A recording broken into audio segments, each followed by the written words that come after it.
Hello, everyone. Welcome back to another edition of our MintCast podcast. Today, I am joined by two really amazing guests. Ahmed is a journalist and the CEO of African Stream. It's this revolutionary and incredible media company that has been covering Africa's rise and its resistance to U.S. imperialism. And recently, African Stream and Ahmed himself have been caught in the crosshairs of the U.S. State Department because of its success. They have been the target of Anthony Blinkin himself. He released statements to target and work with big tech to shut down African Stream. And so today, I'm really excited to be joined by Ahmed Kaballo. He's a journalist and editor, director of media or African Stream, who's done an incredible job with this media project. So Ahmed, thank you so much for joining us today. Thank you for having me. And I'm a big fan of Mint Press and been following for many years. So great honor to be on the show. We appreciate that support. And of course, I am joined also by MacLeod. He is our senior staff writer here at Mint Press, one of the most important journalists, I would say, within the independent media industry, uncovering the paper trails of the 1% war machine. So today we're going to be looking at Africa Rising and the attacks that Ahmed and African Stream have faced themselves. So before we get started, I'm actually going to play this clip by Anthony Blinkin, and we're going to hear what he had to say when he targeted African Stream. RT also secretly runs the online platform African Stream across a wide range of social media platforms.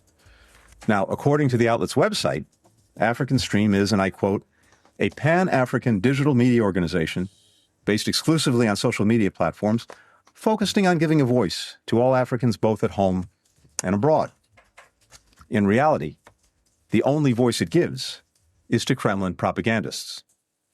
All right, so there you have it. We just heard from Anthony Blinkin himself calling African Stream a project of RT and a mouthpiece for Kremlin propaganda. So Ahmed, obviously, I'm sure it's been a difficult past month or so with the news that African Stream was shut down and targeted by big tech at the behest of the State Department and Anthony Blinkin himself. I mean, we could say that's a huge badge of honor when you're U.S., an anti-imperialist running a media organization being targeted by the State Department. But I'm sure this was not easy for you as someone who has built such an incredible platform covering Africa Rising. What do you make of this attack against African Stream and this accusation that it is Kremlin propaganda? I mean, the latter accusation that we're Kremlin propagandists is insulting, not really so much to us, but to African people.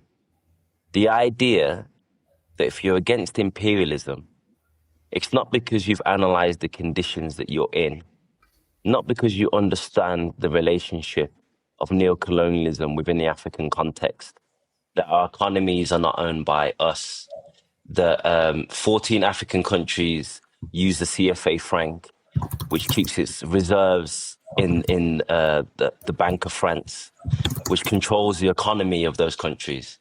And the other countries in the African continent are basically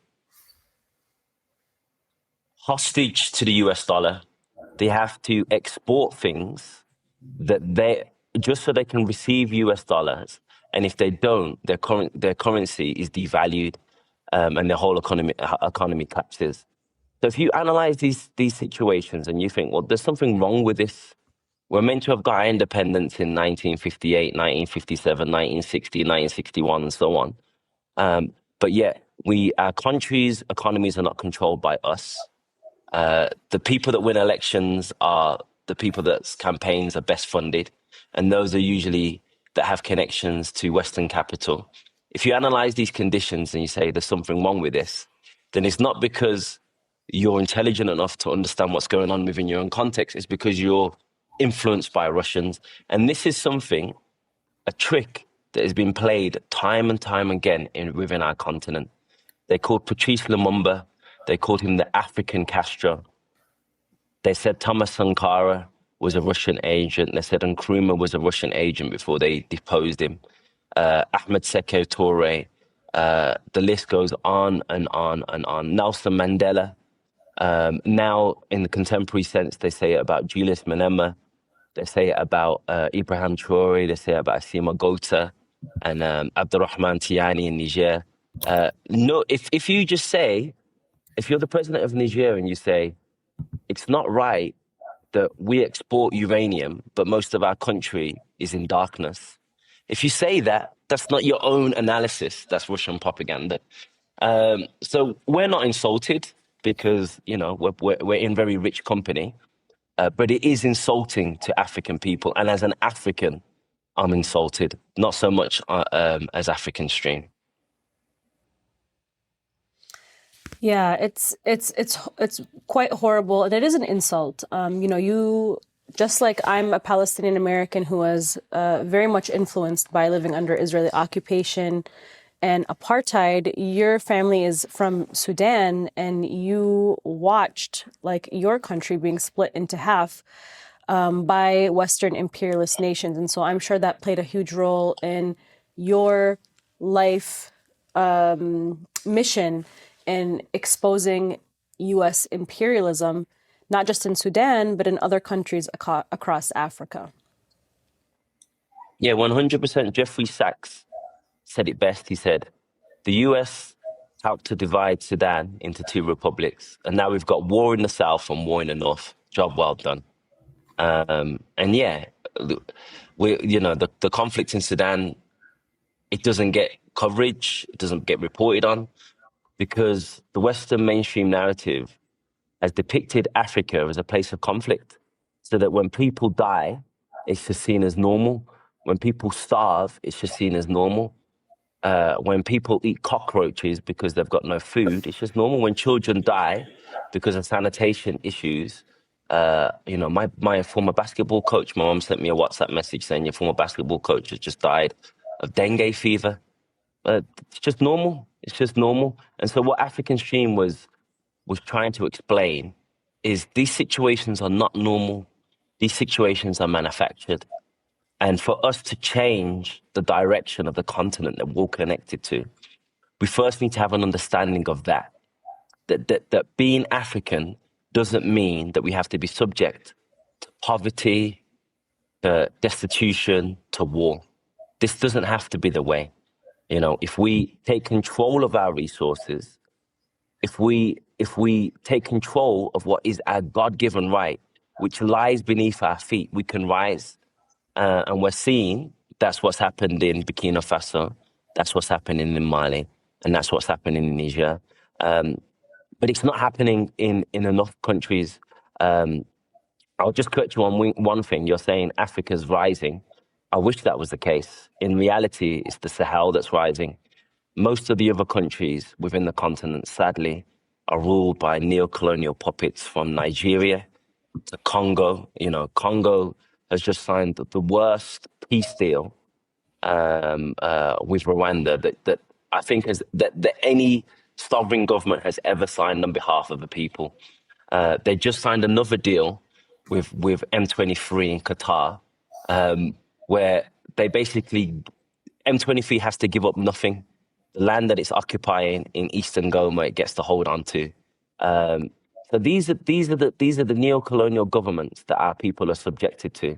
And this is why the young leadership in Mali and Burkina Faso and Niger are such a threat to the rest of the continent, because they're worried that this will have, a domino effect on the rest of the continent. And African Stream was launched in September 2022. Ibrahim Traoré came into power in October 2022. So we basically covered our rise and his rise hand in hand. We've covered him from the very beginning.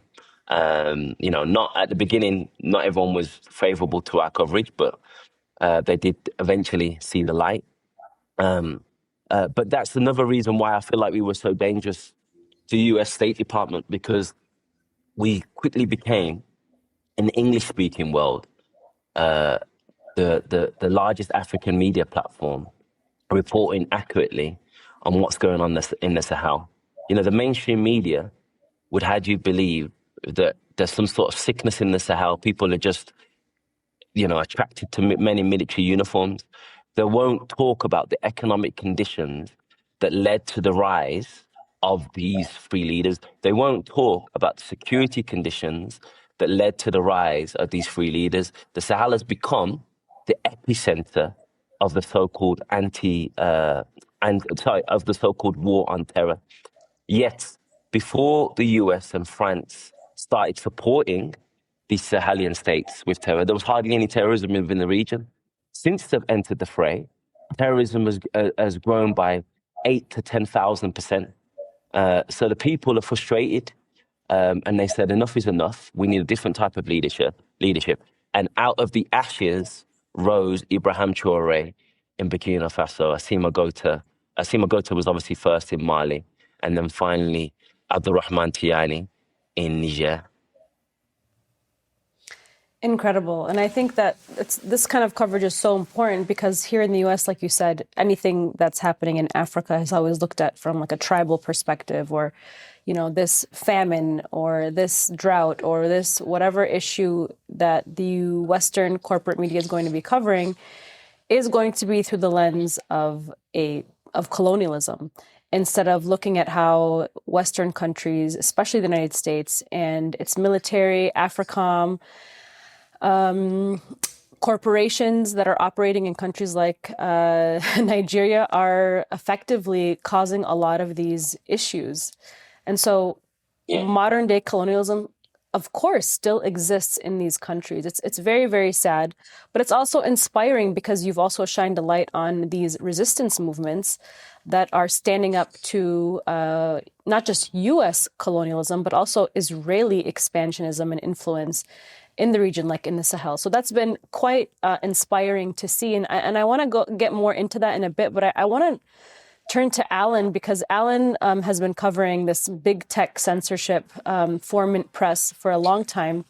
And he's uncovered a lot of the money trails, the Israeli influence, the British influence even. Just how were they able to, Alan? How was Anthony Blinkin able to maneuver his way into big tech in such a way to shut down African Stream? Like, talk to us more about the mechanisms that were used to shut down African Stream. Yeah, absolutely. I mean, the first thing to say is the reason they targeted African Stream is because of how they covered it. They're scared of what African Stream has to say. They're scared of the message that they were broadcasting to, what was it, between 30 and 40 million people per month African Stream was reaching at its height. And so they went after it. They zapped it. They first tried to smear it as a propaganda outlet of Moscow, which, as Ahmed said, is a very common tactic throughout the decades, trying to associate revolutionary leaders like Patrice Lumumba or Nelson Mandela with somehow being puppets of the Kremlin. It happens to black leaders in the United States as well. Remember all of the talk about Martin Luther King being a secret communist, being, ruled by Moscow. All of this is utter nonsense. And, it's even happening to Mint Press. We are constantly smeared as agents of Russia or as sadists of secretly in the pay of China or Venezuela or whatever bête noire of the United States du jour that they want to throw at us. But this smear, although it's completely factually inaccurate, really stuck.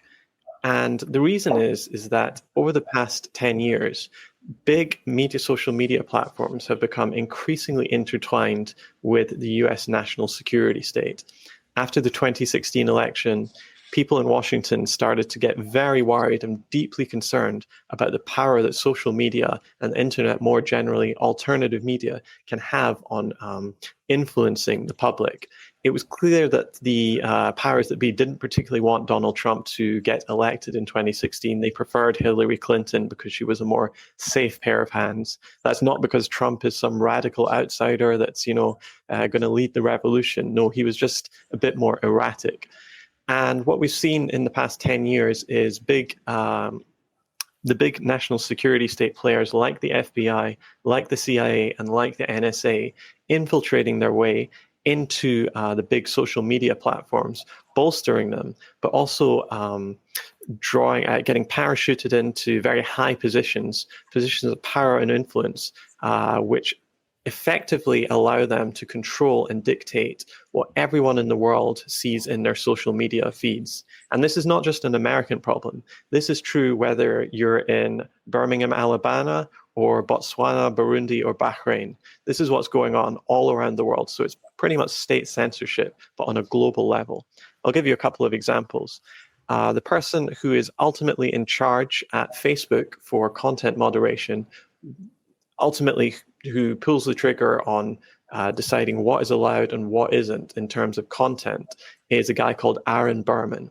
Now, until 2019, Aaron Berman was one of the highest ranking members of the CIA, until one day in the summer, he left his job at the CIA and was parachuted into this top position at Facebook, whereby he calls the shots for what the 3 billion users see and don't see in their news feeds. And this is a similar thing happening with Instagram, with TikTok, with Google. All of these platforms have had national security state members dropped in at these points, because ultimately what we see in our news feeds is not random. These are the results of algorithms. And as we've seen with Elon Musk tweaking the algorithm in Twitter constantly, and suddenly it becomes a white nationalist overnight. These algorithms are not set in stone. They're not natural. They are actually programs written by humans, and they reflect the interests of humans and organizations. And so the interest reflected when it comes to big social media nowadays is the interest of the US national security state. And that's why places like MintPress are constantly deranked, delisted, demoted, and sometimes deleted. And that's ultimately why African Stream was also targeted, because they just simply send the wrong message, a message of revolution, a message of hope, and a message that a better world is possible. And that is absolutely not something that people in Washington want people to be hearing. They do not want people inspired. They want people cowed, downtrodden, and thinking that this is the best of all possible worlds. And that's absolutely Can I just yeah. Can I just add to that point, because there'll be people watching saying, oh, there's other revolutionary media that haven't been taken down, so why African Stream? So let me try and answer that question, if I can.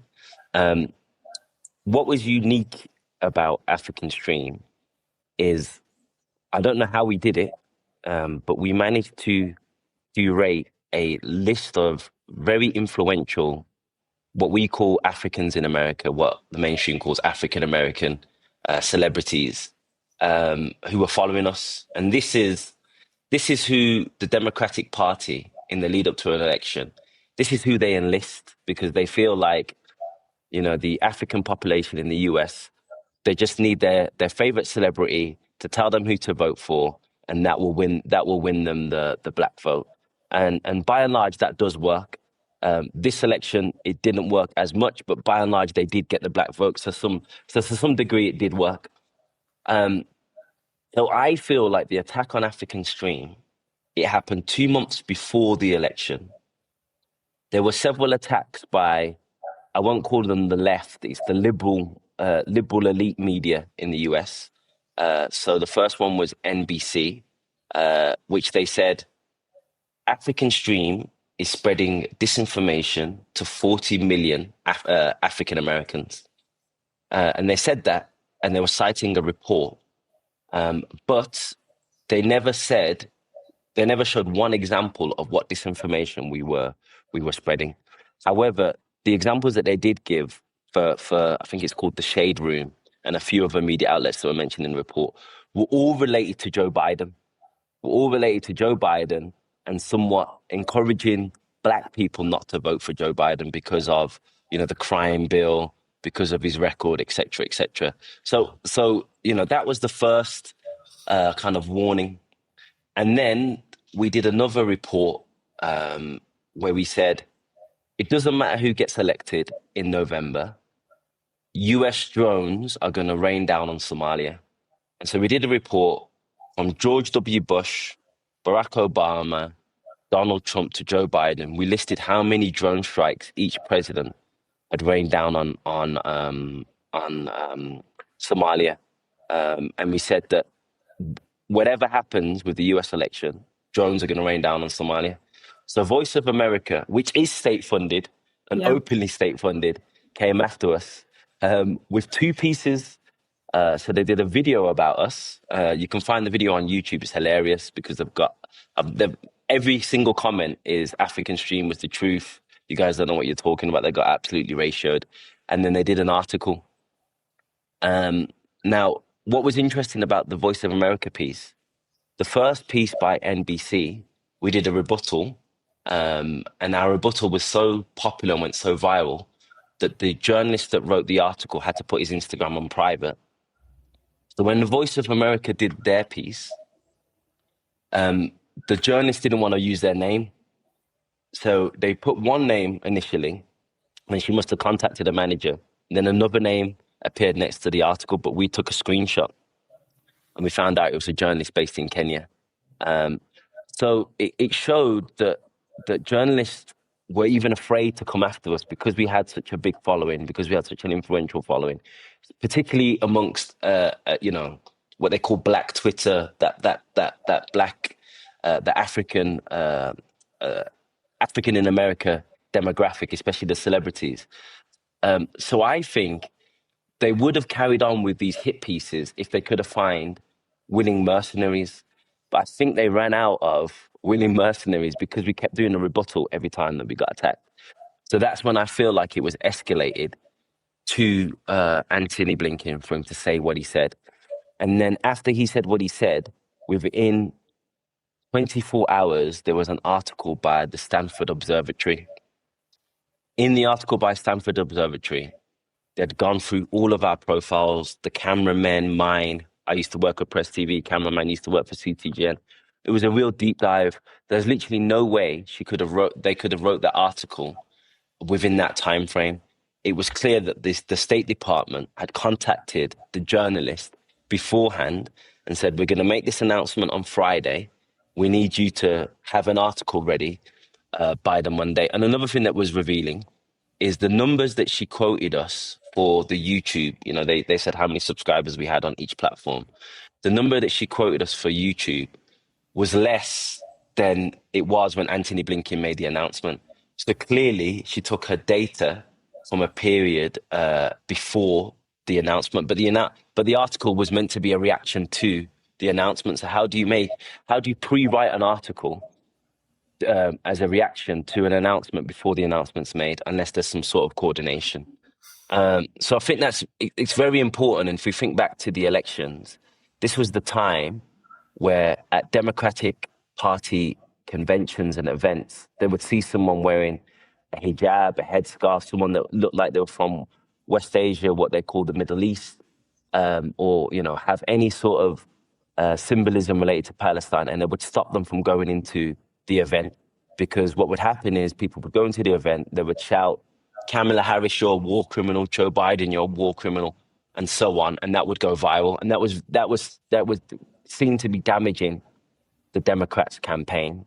And we were constantly covering that stuff and also obviously making the connections between what's going on in the continent as well as what's happening, Kamala Harris's record in locking up black and brown people and referring to herself as the top cop. So all of that meant that we were seen as a threat at a key critical time before the US elections. And one more thing that I'll add, if anyone has saw Joe Rogan's interview with Mark Zuckerberg, I'd strongly advise you to watch it, because in that interview, you see how petty the Biden administration was when it came to censorship. So Zuckerberg is saying they'd call me about everything. There was a Tom Cruise meme that went viral, and someone from the administration said that you need to take this down. So if you think they're threatened by a meme, you only have to imagine what something like Mint Press represents, what something like African Stream represents, what something like Grey Zone and some of these other platforms represent. And it should also be said that only hours after Blinken made this speech, right, that your Instagram, your TikTok, your social medias were all completely deleted and your Twitter was demonetized. And this happened in a period of just hours after Blinken made that speech. So it's clear that, they are totally taking their cue from the US State Department here. Yeah, there was no process. It's funny because they say you violated community guidelines. Okay, what community guidelines? They don't even say. We've all received that message before. Yeah, you violated community guidelines. Your account. So YouTube was the first. You violated community guidelines. Your account's been deleted, and then came the kicker. You can't appeal this decision. Yeah, this was pushed by a so-called Democrat administration. Yeah, very democratic. Very democratic. Well, I would say, and Alan's been around working with Mint Press for a while now. I would say the most censorship we faced on social media was when a Democrat was in office.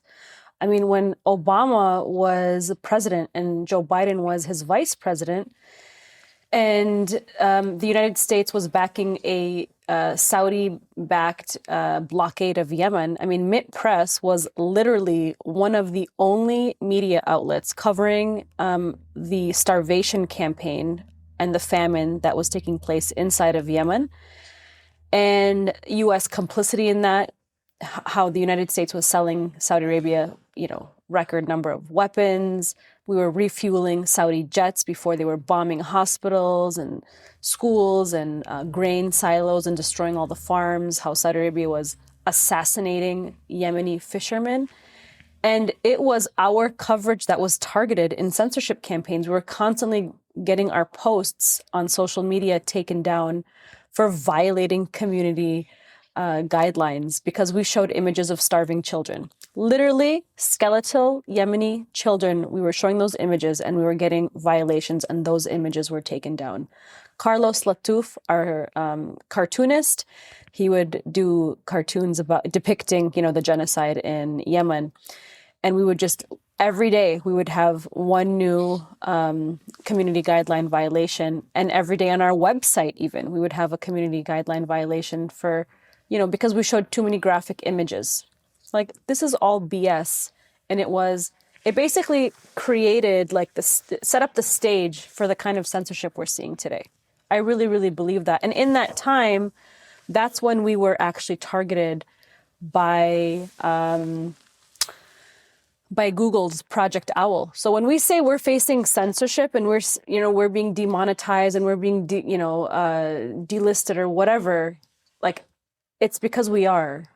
We were and have been and are being deranked. Before the Trump and Hillary Clinton election, Mint Press, in any news search result, was one of the first 5 links you would find in Google News. They deranked us. They removed us off of, we're still on Google News.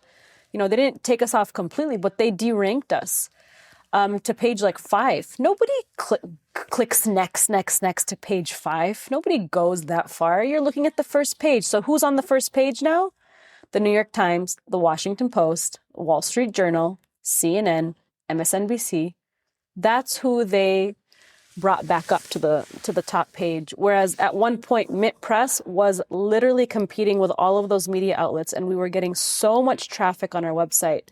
And they saw Mint Press and our coverage of U.S. imperialism as a threat. And because we were also shining a light on resistance movements and, countries and movements pushing back against U.S. imperialism, they deranked us. So, obviously we haven't been taken down per se, but we have been the target of big tech. And we do believe it is at the behest of possibly the State Department and other places. I mean, look what happened to our GoFundMe fundraisers. They were taken down and we were banned from GoFundMe. And we were also banned from PayPal. I believe Alan was also targeted from PayPal after our coverage on Ukraine, because that coverage was going viral and we were exposing, and most of it was Alan's coverage. We were exposing, what was it? What was the outlet called, Alan? Yeah, I mean, you're correct. That's the Kiev Independent you're talking about. And I mean, our debanking came at just a few days after we now know that other journalists were contacting the UK Secret Services and contacting the famous Biden disinformation czar to try to get us deplatformed or some sort of response from Western governments. So, it doesn't take a mathematician to put two and two together here. Yeah, absolutely. So, and I don't want to, derail too much on this topic because, we've been talking about this for a long time. But when we say we're being censored and deranked and all of these things, it's because it really is happening. And we are up against a multi-trillion-dollar corporate media machine. So we were still here. Ahmed, you're still here and you're still doing amazing things. And we'll talk about that shortly after. But we still have to push back and fight back. And speaking of the Democratic Party, I do believe that is why Sean King was actually completely deleted off of Meta platforms. Sean King is like a civil rights activist, and he's been covering police brutality for, 2 decades and issues with social justice in the United States. And he amassed millions of followers across all platforms. On Instagram alone, he had almost 2 million followers. On Facebook, he had almost 2 million followers. And right with this last election, he was deleted. Ahmed, do you think that Sean King was removed for similar reasons? Because, he's been quite influential in the African-American space in the United States. And, I've been following him for a long time. He's done really great work on, police brutality coverage. Definitely. But I'll give more context. Yeah. I believe there's acceptable parameters of what a African in America can talk about. Now, you can talk about police brutality, you can talk about race, you can talk about race relations, but as soon as you start to connect the dots with imperialism, with other struggles around the world, that's when you become a danger. Yeah, so it's not a coincidence if we trace back the history of Malcolm X. What was Malcolm doing before he got assassinated? He was visiting African nations and he was saying to them, we are the same as you. We were kidnapped from this continent, but we are the same people. We want you to lobby on our behalf and turn this from a civil rights issue into a human rights issue. Yeah, and we want African states to lobby on our behalf of the diaspora who are struggling. Because when Chinese people are troubled outside of China, the Chinese government acts. So he was advocating for African states to advocate on behalf of African people within the US. Now, Sean King, as you said, he's been talking about police brutality and racism in the US. But in the last few years, he started talking about Palestine, started talking about, the what happened in the place where you're residing in Minnesota, George Floyd, that training that the police were practicing, they'd learned from the occupation forces in Israel. That's when he became dangerous. Yeah, I think had he have kind of stuck to domestic issues and domestic issues only, he probably still would have had a platform. And I also feel like that's where we had an issue as well at African Stream.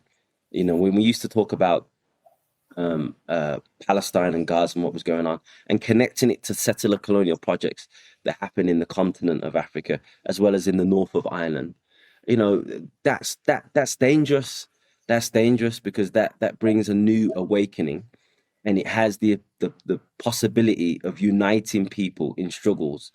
And so I think it's more to do with not just his criticism of the Democratic Party, but also him connecting the dots. And understanding that the African people in the US are internally colonized. They didn't migrate to the US with a passport on a tourist visa. They were kidnapped, taken hostage, and transported across the Atlantic Ocean, and then they were put in bondage. That's the history. That's the history of the African experience in the US. What they've tried to do post-Obama is they've tried to convince African people to what Ajahn Mubaraka said, calls Americanizing the Negro, getting them on board with the American patriotic imperialist project. and people like Sean King and others were saying, no, why would you be patriotic to an imperialist project? This is what this country does around the world. You're better off connecting with the struggles of the people around the world, because you have more in common with colonized people as an internal colonized group of people in America than you do with the elites and the imperialist war machine that runs you.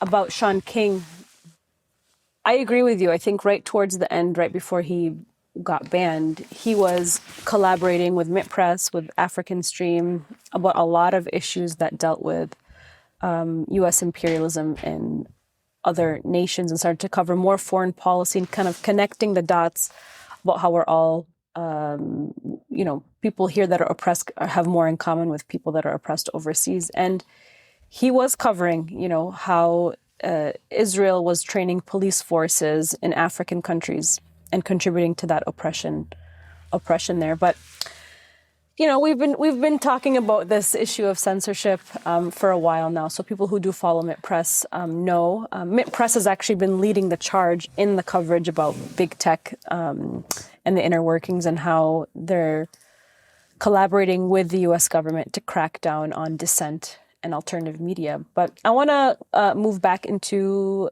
resistance movements within Africa. One leader that has drawn special attention is Ibrahim Traoré of Burkina Faso. Since coming to power in 2022, he has certainly struck a revolutionary tone, nationalizing key industries and expelling French forces. What have you made of Traoré, Ahmed, and to what extent is he the real deal? He is the real deal, and he's a fantastic leader. He's very charismatic, and you need that charisma. But what the comrades in the Sahel keep telling me and emphasizing is it's not just about him. It's the alliance of Sahel states. There's 3 fantastic leaders. Because he's good looking, because he's charismatic, he's muscular, he's the one that's getting all the attention. But all 3 of them are doing fantastic stuff. And this revolution was really started off in Mali. They were the first to kick out French troops. They were the first to kick out French media. And then obviously Burkina Faso followed, and then Niger followed. But this comes out of desire. It's not a top-down movement. This is a movement from the grassroots. These 3 regions have been devastated by terrorism and devastated by neocolonialism. These are some of the poorest countries within the continent. So Niger, before the coup in 2023, was ranked as the 2nd poorest country in the world. Since the coups happened, since they take control of the uranium and some of the mining sector, it's no longer the 2nd poorest country in the world. And it's actually one of the fastest growing economies in not only in the continent, but in the planet. In 2024, it had GDP growth between 11 and 12%. Burkina Faso also had GDP growth around 8%. So this goes to show that when you stop being middle management for colonialism, when you stop just being a conduit for the extraction of resources out of your country, then of course we have everything that we need around us. These are not poor countries. These are countries that are overexploited.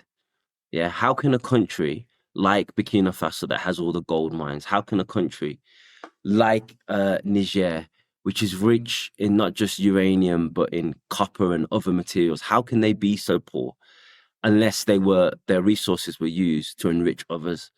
And the people on the continent understood this.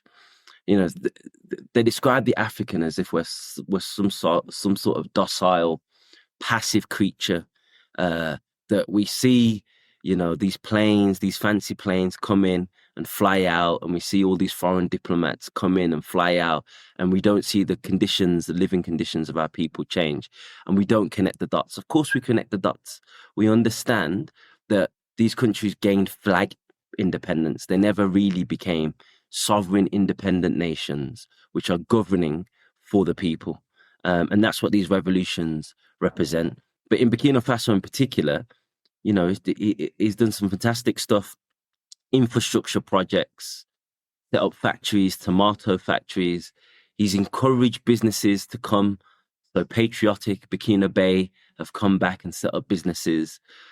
He's paved roads. There's an ambitious target of paving 50,000 kilometers of road in the country by 2029. He's enlisted volunteers to help defend the country, and people are enthusiastically doing that. He's made people believe that this is our fight. This is our fight for sovereignty. This is our fight for independence, and this is our fight against terrorism. So right outside the presidential palace, you have a group of volunteers that sleep there day and night, defending the president.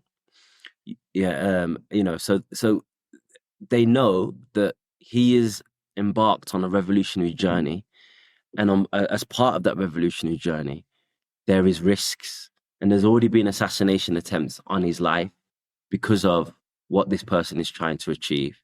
But he is part of a collective within Burkina Faso, and Burkina Faso is part of a collective within the Alliance of Sahel states. So this is a movement, and the movement will only grow. In Ghana, we've just had elections in Ghana. Mahama has just been re-elected. Not re-elected because it's his second term, but there's been an 8-year Nana Akufo-Addo regime in between. And what's interesting, I lived in Ghana during Mahama's first term, and he wasn't speaking like a revolutionary then.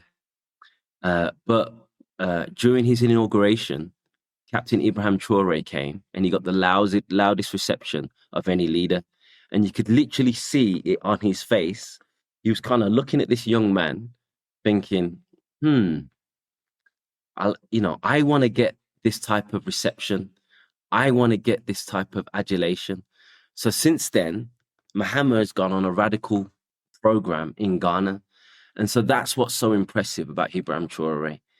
He's not only influencing people like myself and the younger generation, but he's also influencing old statesmen that are at least now trying to adopt revolutionary language, anti-imperialist language, nationalist language, nationalist in a positive sense, because nationalism in countries in the global south is completely different to the type of nationalism that we see in places like Italy and the UK and now in the US. This is nationalism that encourages people to fight for their sovereignty and to fight against the overextending hand of imperialism. Yeah, nationalism in America means like racism and supporting war and supporting overthrowing governments, whereas nationalism in the global south is supporting worker-led movements, sovereignty, and nationalizing resources, pushing back against US and Western imperialism, without a doubt. I want to play this video. I know you guys are not going to be able to hear it, but I'm going to play this video and I'll say what I'm playing. It's of Ibrahim Traoré talking about the wealth in Africa. So I'm going to play 1 second. Les questions que mes générations se posent sont les suivantes, si je peux me résumer. C'est de ne pas comprendre comment l'Afrique, avec tant de richesses sur notre sol, avec une nature généreuse, de l'eau, du soleil en abondance, l'Afrique est aujourd'hui le continent le plus pauvre. L'Afrique est un continent affamé. Et comment se fait-il que les chefs d'État traversent donc le monde à mendier? Voici des questions que nous nous posons et que nous n'avons pas de réponse jusque-là. Nous avons l'occasion de tisser de nouvelles relations. Et j'espère que ces relations puissent être les meilleures pour donner un meilleur avenir à nos peuples. Pour ce qui concerne le Burkina Faso, aujourd'hui nous sommes confrontés depuis plus de 8 ans à la forme de manifestation la plus barbare, la plus violente du néocolonialisme, de l'impérialisme. L'esclavage qu'on tend encore à nous imposer. All right, so that was Ibrahim Traoré talking about how Africa is so rich, has abundant sun, soil, and resources, and yet African leaders are reaching out to Western nations and countries for help. And why is that? And he wants to change that outcome for Africa. And so this man obviously needs to be protected at all costs, just like any other revolutionary leader that rises from the ashes to defend their nation, to defend their resources, to defend their land from occupiers.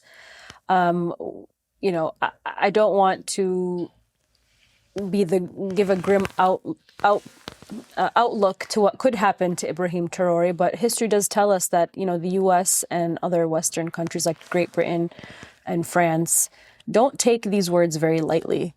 And there could be things happening on the ground to promote regime change, for example. And that's why you mentioned, like, there's a lot of guards guarding his palace, or not his palace, his home, excuse me, guarding his home, guarding him, because people are aware on the ground to what extent the United States and these Western countries will go to overthrow, assassinate, and to foment maybe like a coup on the ground. Do you see that as a possibility in the near future for Ibrahim Traoré? Either one of you guys can answer this question. I'll jump in just quickly, if you don't mind, Alan. Sorry. I think they're going to have to try really hard to do that, because they put out the feelers with the head of AFRICOM. I forget his name now. Name's escaped me. General Michael Langley, are you talking about? Yes. Thank you, General Michael Langley. When he made this ridiculous statement where he said that Ibrahim Traoré is using the country's gold reserves for his private security. Yeah, it's such a ridiculous thing to say, because firstly, he's the president of a sovereign nation. Secondly, there's been several assassination attempts on him. So using money, the state's resources, for security is a legitimate thing to do. Has anyone seen the US president? How much is spent on his security? Whenever a US president flies somewhere, there's always like how many accompanying F-fighter jets and helicopters and whatnot. How much does that cost? Does that not come out of the state budget? So it was a ridiculous thing to say anyway. But what was brilliant, and actually in my 36 years on Earth, it was the proudest moment I've had as an African, was the mobilization that happened around the world. We had protests in London, in Jamaica, in the US, in Spain, in France, literally in Nigeria there was a protest, but before they could get going, they got arrested. But in South Africa, literally the whole African global community came out.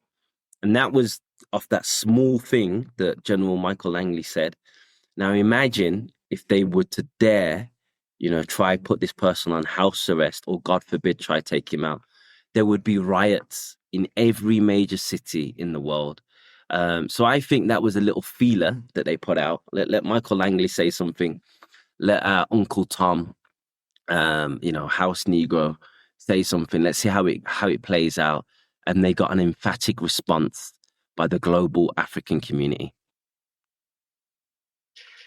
It's interesting the way you framed that question, Mnar, about, a coup in the near future, because there was actually a coup attempt that Traoré survived in the near past, which happened in April. And it was just days after General Langley spoke before the Senate and accused Traoré of allowing Russia and China both to gain a foothold in Africa through Burkina Faso, which is actually kind of a similar accusation as African Stream and Mint Press gets thrown at them constantly, that we're, the dupes of foreign powers. And yet, only a few days after Langley said this, there was potentially a foreign orchestrated coup attempt in the country that did not succeed, because it was found out quickly, and there was also a very large popular presence against that. So, frankly, this is the sort of thing you have to deal with if you are a revolutionary leader.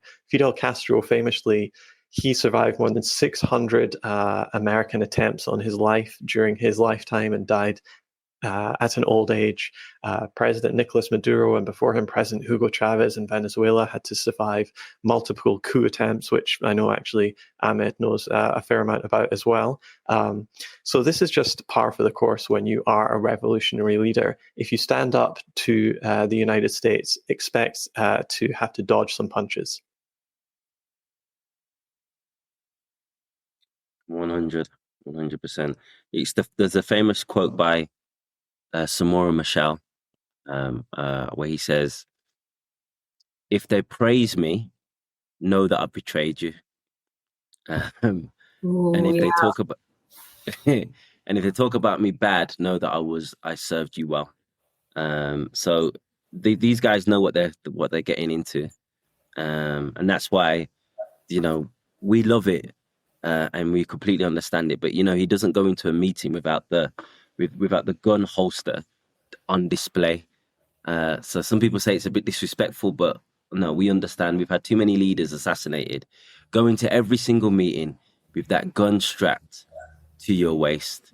That leave nothing unturned. I mean, they tried to disarm, the Black Panthers. They were always, showing their rifles and their guns.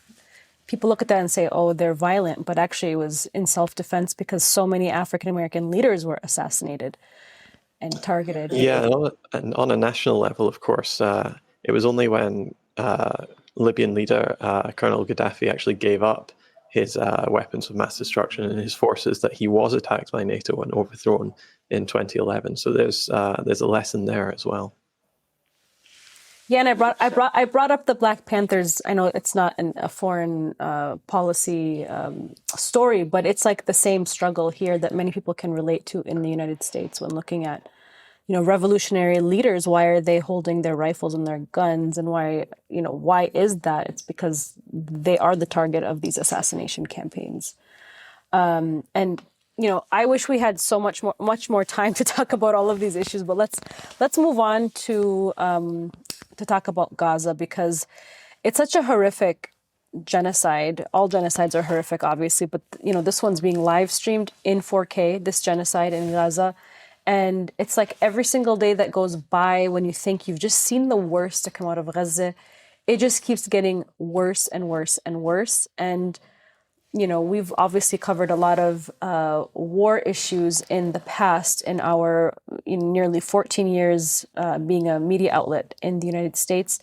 But this one is obviously very close to home to myself, especially I'm Palestinian American. I am a survivor of Israeli occupation and apartheid.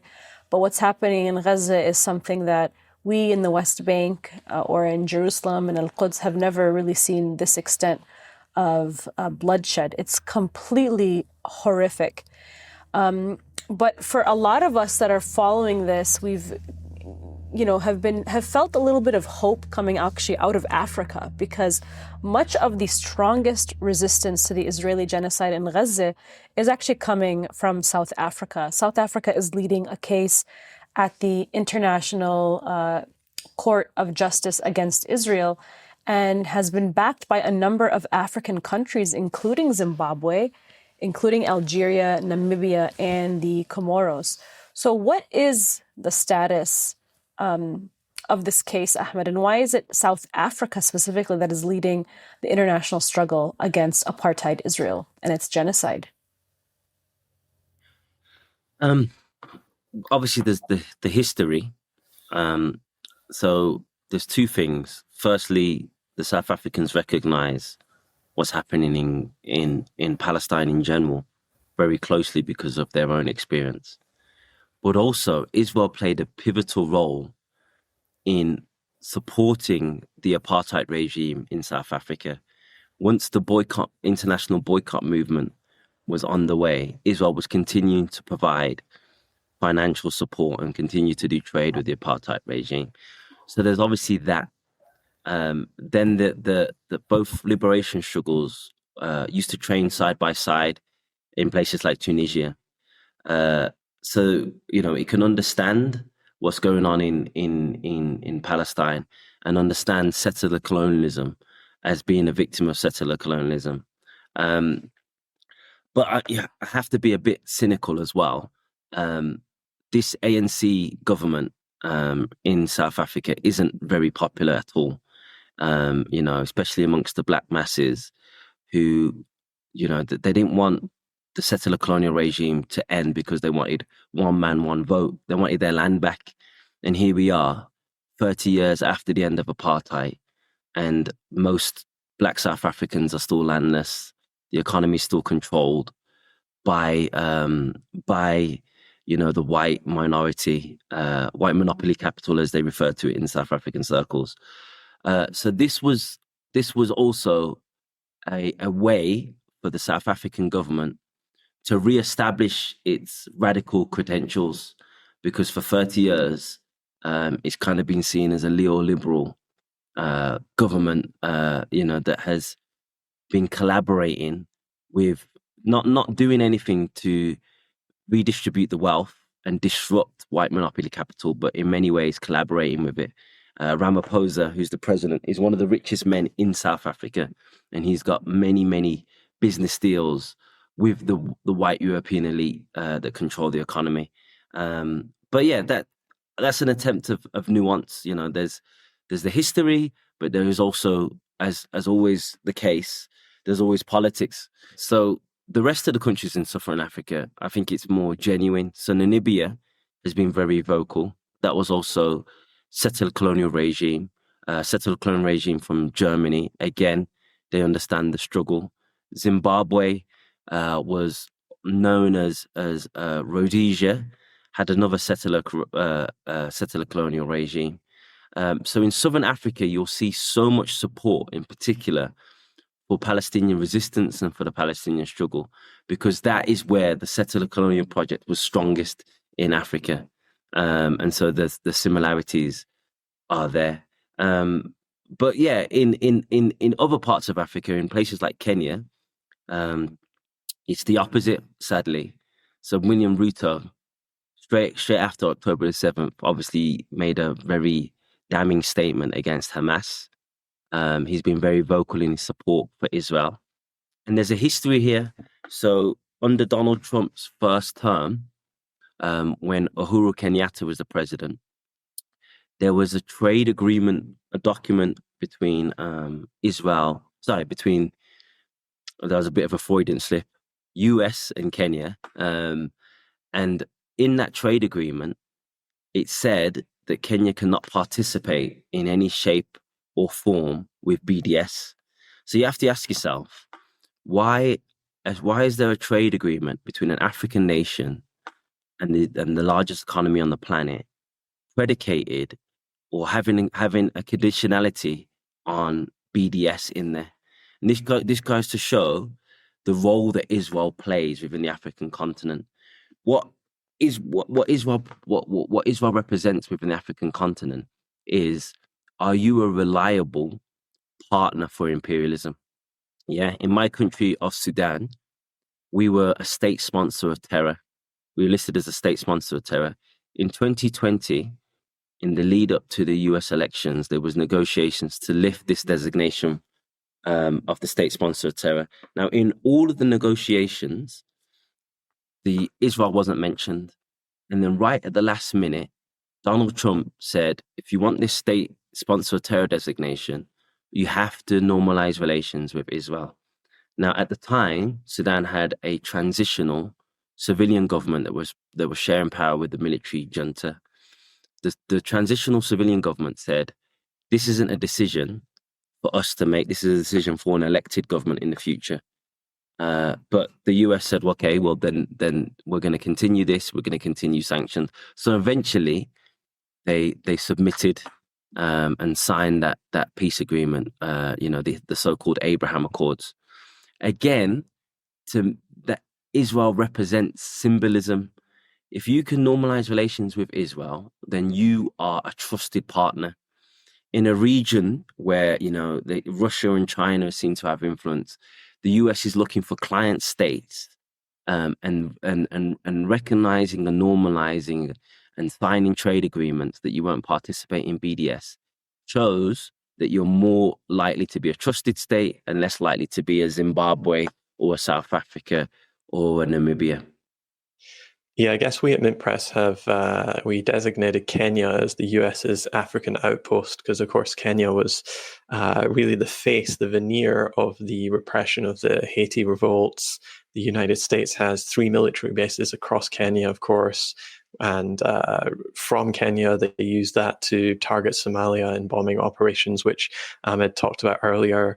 President Ruto invited King Charles III to Kenya, despite the country fighting a bitter war of independence against the UK and suffering terrible massacres and terrible human rights violations from the British. Ruto, the president, has also really obediently followed IMF orders, imposing unpopular taxes on the population to pay back his paymasters in Europe and the United States. So, it's a pretty bad situation over there politically for Kenya. But yeah, it's a really mixed bag when it comes to that continent. We've got people in the Sahel region, which suddenly has become the most interesting and radical and inspiring place perhaps on the planet. And yet there are other cases there which, beg our belief about how corrupt and how miserable the situation is politically.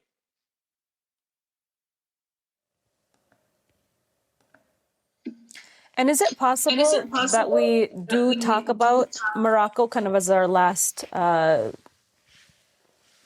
point of topic here? Because when talking about Israeli influence on African nations, I think one of the most destructive relationships we've seen has been the one between Israel and Morocco, because it's kind of just right there by the Sahel, where this resistance is taking place against U.S., French, and Israeli colonialism and imperialism. But then you have Israel building this military alliance with Morocco, specifically to deter and push back against that resistance in the Sahel, but also to build its largest weapons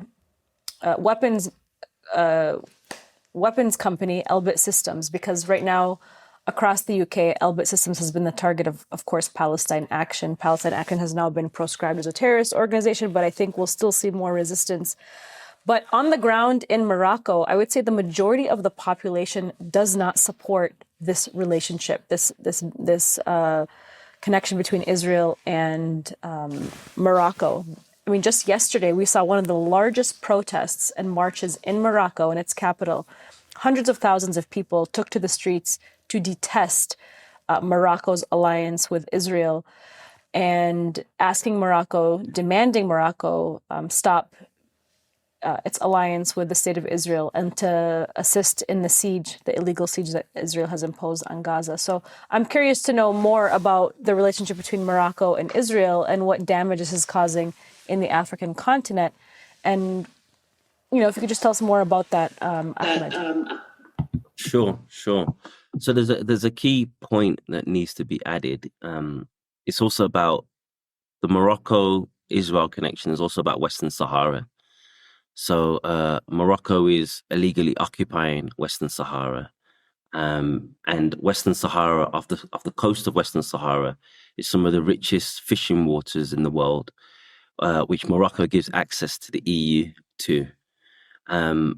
But most of the world doesn't recognize Morocco's illegal annexation or occupation of Western Sahara. So part of the Abraham Accords was, if Morocco normalizes relations with Israel, the US will then move towards recognition of Western Sahara as part of Morocco. And obviously Israel would recognize Western Sahara as part of Morocco. So this is a key part of the story, and it just goes to show how these struggles are interrelated. And this is obviously a key part of friction between Algeria and Morocco, because Algeria not only supports the Palestinian right to self-determination, it also supports the people of Western Sahara's right to self-determination as well. And so that's what they're constantly clashing about. But yeah, Morocco, it is, a combination of an EU client state within the African continent and a US client state within the African continent. And you're right to say that the population doesn't at all approve of this. You know, some of the best footage we've seen of solidarity have come from the football stadiums in Morocco. Some of their chants, you know, it can bring tears to your eyes. Some of the things that they say, you know, in the stadiums, and it's the whole stadium. It's not like a segment with one Palestine flag. It's the whole stadium in unison, you know, decrying their government and saying, you know, how they're all Palestinian. So it's a sad state of affairs, and it's sad that, you know, geopolitics is being played at the expense of the people of Palestine and the people of Western Sahara. Alan, of course, we talked a lot about Israel and U.S. imperialism inside of Africa, but we can't forget about the French and the British, and of course, the role that the IMF and World Bank plays in keeping these countries chained to modern-day colonialism. I know this is kind of more of a general question, but could you maybe elaborate more on some current examples, modern-day examples of how this still is a problem in the African continent? Yeah, sure. It's an age-old problem. It's an age-old phenomenon that's been going on for decades, ever since the end of World War II and the post-colonial era, where in the 1950s, 60s, and 70s, African states gained formal independence. But they didn't really ever gain economic independence, most of them anyway.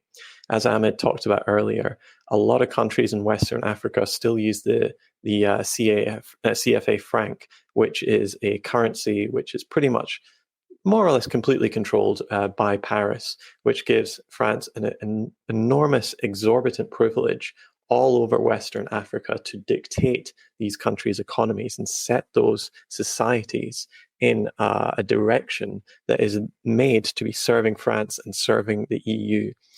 The age-old story is that Western countries see revolutionary leaders like Patrice Lumumba, like Thomas Sankara, and they try to take these rulers out because of what they're saying. They're saying that the resources of Africa should be used to help the African people. And they do that. They foment coups. They bring in seriously unpopular military dictators. And then they ply these dictators with huge loans from the IMF and the World Bank. And these corrupt dictators use that money to go around and buy Western weapons in order to entrench themselves in power. And these countries get more and more in debt. And finally, maybe a couple of decades later, the people manage to rise up finally and rid themselves of these dictators. But they're not ridding themselves of the Western debt that these dictators have accrued. And so even though they are now formally independent and have perhaps more nationalistic rulers, they're still trapped into a cycle of poverty and debt because of this servicing that they have to do, whereby Western corporations fleece and take huge amounts, trillions every decade, out of Africa and drop it into the pockets of big financiers in Paris, in London, in Brussels, and in Washington, D.C. And this is the big picture of what's going on. And the way to break that, of course, is not only to study it, but also we need African unity, whereby countries come together and form a united front against imperialism, whether it's political or economic. And they say, we are not going to be paying these anymore. They're going to come together and, provide a much better future. Because as Ahmed has been saying many times now, and Ibrahim Traoré, we heard earlier, say, Africa is not a poor continent. It's actually a very rich continent. It has been deliberately underdeveloped for centuries in order to serve as a material base for Western countries like the United States and those states in Western Europe. And that fundamentally has got to change. That is the relationship that absolutely has to be broken if Africa is going to remove its chains and rise properly to the place it should be. Just to wrap it up here, I think a lot of people who may still feel a little bit confused about these issues would perhaps argue, okay, well, we push out U.S. imperialism, but aren't these African nations putting themselves in a trap because now they're going to Russia and China, just two other, big world leaders? What is your response to that? I'm glad you asked me that question. Before the European colonial project in Africa, Africa was doing trade with other countries in the world. We were trading with India. We were trading with China. Now, I hate to use this analogy, but it's almost like when someone is in an abusive relationship and you got that kind of friend that says, to hell with men or to hell with women. No, you was just in an abusive relationship with that man or that woman. And because we were in an abusive relationship with European colonialists and with Western imperialism, it doesn't mean we should be insular and cut ourselves off from the rest of the world. That is a fast track to nowhere. Yeah, so we need to do trade. We just need to do trade from a position of strength and do trade from a position of reciprocity. So it shouldn't be, an exploitative relationship. And the only way we can stop it from being an exploitative relationship is if, as Alan mentioned, is if we unite and we say that, you can't pick us off one-on-one, pick us off against each other. You can't say to Chad, if you don't do a trade agreement with us, then we're going to go to Central African Republic. And in Central African Republic, if we don't do a trade agreement with us, we're going to go to Uganda. If we come with a unified position, that way we'll get the best deal possible. We see that's what happens with the EU. The EU doesn't negotiate as Germany, as France, as Belgium. They negotiate as the European Union bloc. And so that's what we argue as revolutionary Pan-Africanists, that, we need to do trade with the rest of the world, but we need to do it from a position of strength. And the only way we can do that is if we unite our economic power, if we unite our military power, and we unite our political power. But yeah, people are right to have reservations, but they're not right into saying that, Africa doesn't need anyone else and we just need to trade with each other. That doesn't lead anywhere. Well, as we see that, I think you have to just mute yourself one more time. As we see that, as China's pulling people out of poverty, they're not sending in their troops to overthrow a government, whereas the United States does do that kind of stuff. Always an imperialist state, will forever be an imperialist state. But anyways, gentlemen, thank you so much for joining me today. I wish we had more time. I really wanted to expand more on the Sahel versus the Sahara also, but we didn't get a chance to do that. So maybe we can do that for another conversation. Both of you hold such a wealth of knowledge, and I really appreciate you being here. I've learned so much from both of you. Thank you so much.